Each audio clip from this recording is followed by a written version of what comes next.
আমি দেশকে ছুঁয়েছি পাথরে, তার হৃদয় জাগাতে পারিনি।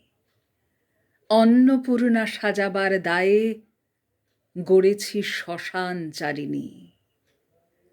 তবে কি হৃদয় জুড়াতে যাব শিলচর থেকে সুরাটে, নাকি কাশ্মীর থেকে কুমারিকা মরি পাথর কুড়াতে কুড়াতে?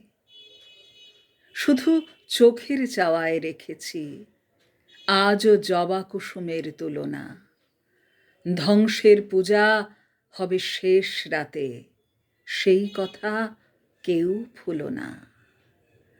পাথরও তখন টলবে আর রক্তে সিঁদুর গলবে। নীল শরীরে তখন সমস্ত ক্ষত তারার মতোই জ্বলবে।